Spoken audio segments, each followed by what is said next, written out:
Hello guys, hope you are doing well और आप सभी की प्रिपरेशंस बहुत अच्छी तरीके से चल रही होगी। काफ़ी लंबे समय के बाद जेपीएससी ने फाइनली एसीएफ का रिवाइज्ड आंसर की जारी कर दिया है। इस रिवाइज्ड आंसर की में टोटल 12 क्वेश्चन में बदलाव किया गया है, जिनमें से 2 क्वेश्चन को डिलीट कर दिया गया है। चूँकि ये डिलीटेड क्वेश्चन का मार्क सभी को इक्वल रूप से मिल जाएंगे, तो बाकी का जो 10 क्वेश्चन में चेंजेस किया है उसको हम लोग यहाँ पर देखेंगे। साथ ही यह भी जानेंगे कि अभी भी कुछ क्वेश्चन में कंट्रोवर्सी है और क्या फिर से दोबारा क्लेम किया जा सकता है। मैं ऐसा इसलिए कह रहा हूँ क्योंकि अभी तक एफआरओ का 3 से ज़्यादा आंसर की रिलीज हो चुकी है। तो ऐसा कहना कि ये फाइनल आंसर की है जब तक कि रिजल्ट ना आ जाए, थोड़ा सा डाउट क्रिएट करता है। तो आइए हम देखते हैं कि किस क्वेश्चंस में दोबारा से क्लेम किया जा सकता है, और अगर क्लेम करना है तो कौन सा तरीके से क्लेम किया जा सकता है। तो ये हमारा सेट ए है और सेट ए में ये 50 नंबर क्वेश्चन है। इस क्वेश्चन में जेपीएससी ने इसको बी ऑप्शन माना है। हालांकि अगर एनसीईआरटी में आप देखिएगा तो इसमें थोड़ा सा कन्फ्यूजन क्रिएट कर सकता है, तो लेकिन फिर भी जेपीएससी ने इसको बी ऑप्शन मारा है, तो मुझे नहीं लगता कि इसमें कुछ ज़्यादा चेंज करने की अभी भी कोई गुंजाइश है। लेकिन फिर भी अगर आपके पास कोई ऑथेंटिक सोर्स है तो आप जेपीएससी को मेल कर सकते हैं उस सोर्स को लेकर के। नेक्स्ट क्वेश्चन की हम बात करेंगे तो ये 71 नंबर क्वेश्चन है। इस क्वेश्चन में काफ़ी ज़्यादा विवाद हुआ था, क्योंकि झारखंड के बजट सर्वे के अकॉर्डिंग अगर देखा जाए तो इसमें किसी में 13.5% आ रहा था, किसी में 12.1% आ रहा था। लेकिन जेपीएससी ने आखिरकार इस क्वेश्चन को डिलीट कर दिया है।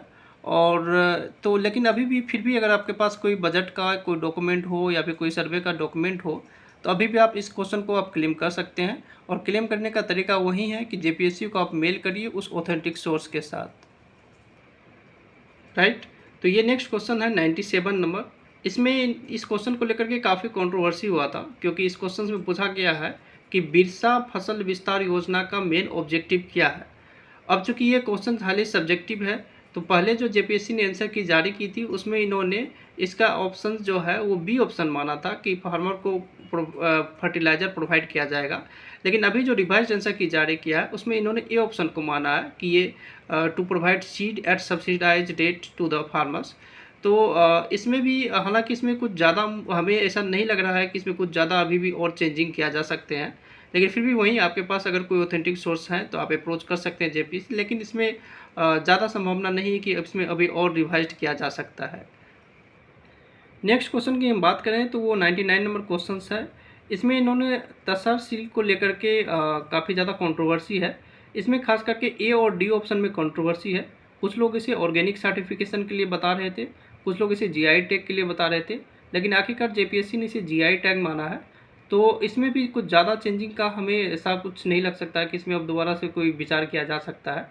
लेकिन फिर भी आपके पास कोई ऑथेंटिक सोर्स है, गवर्नमेंट का कोई डॉक्यूमेंट है, तो आप उसके थ्रू अभी भी क्लेम कर सकते हैं जेपीएससी को। नेक्स्ट क्वेश्चन की हम बात करें तो वो है 104 नंबर क्वेश्चन, और इस क्वेश्चन में सबसे ज़्यादा कंट्रोवर्सी इसी क्वेश्चन में हुआ है। इसमें यह कहा गया है कि which sector has maximum power consumption in Jharkhand. अब देखिए, अगर आप इसमें जो है सर्वे के अकॉर्डिंग जाइएगा तो इसमें इंडस्ट्री दिया हुआ है, कुछ गवर्नमेंट सोर्स में इसमें डोमेस्टिक यूजर्स भी दिया हुआ है, लेकिन आखिरकार जेपीएससी ने इसमें डोमेस्टिक यूजर्स माना है। तो अगर आप इसमें भी कोई आपके पास गवर्नमेंट का प्रूफ है, कोई भी ऑथेंटिक सोर्स है, तो इसमें भी आप क्लेम कर सकते हैं, और इसमें अभी भी बदलाव होने की संभावना है, राइट। तो नेक्स्ट क्वेश्चन है हमारा 106 नंबर क्वेश्चन। अब इस क्वेश्चन में जो है पूछा गया है Jharkhand is a plateau area as so the main source of irrigation that must be flowed here is. अब इसमें कुछ स्टूडेंट ने टैंक को लेकर के कन्फ्यूजन है, कुछ में वेल्स को लेकर के कन्फ्यूजन है।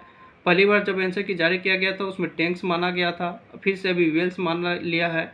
तो इसमें भी थोड़ा सा कन्फ्यूजन है। हालांकि इसका ऑथेंटिक सोर्स एग्जैक्ट ढूंढ पाना थोड़ा सा डिफ़िकल्ट है, लेकिन फिर भी अगर आपके पास कहीं से मिल रहा है तो आप उसको ज़रूर क्लेम करिए, इसमें भी कुछ चेंजेज हो सकती है।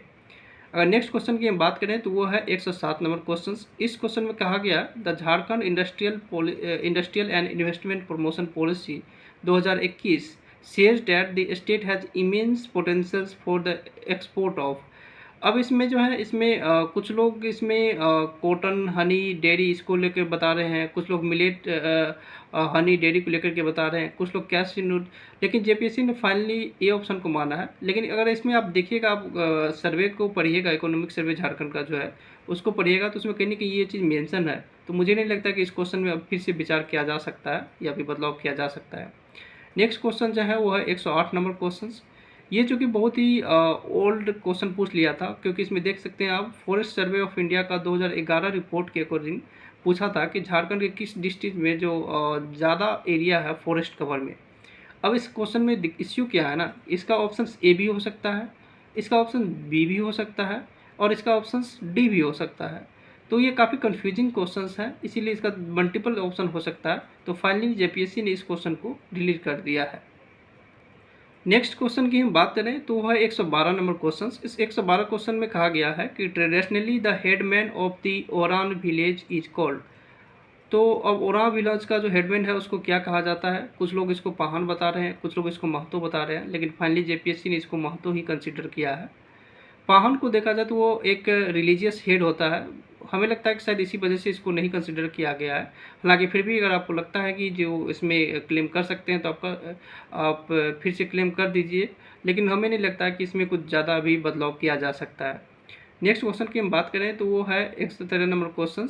इसमें कहा गया है कि the tribal festival celebrated for the augmentation of prosperity.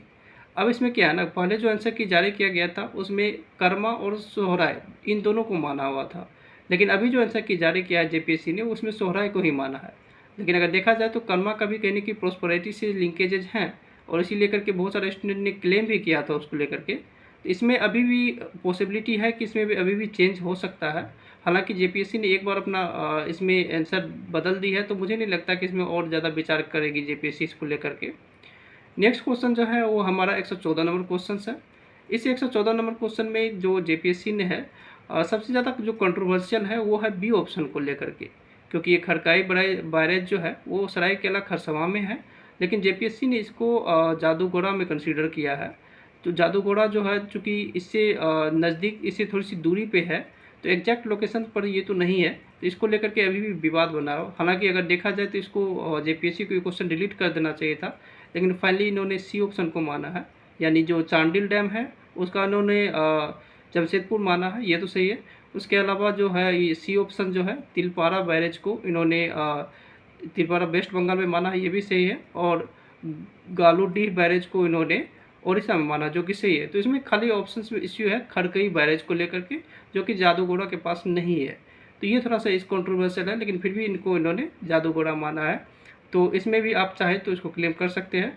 अगर मोस्ट प्रोबेबली दोबारा रिवाइज्ड आंसर की आता है तो इसमें इनको डिलीट भी किया जा सकता है।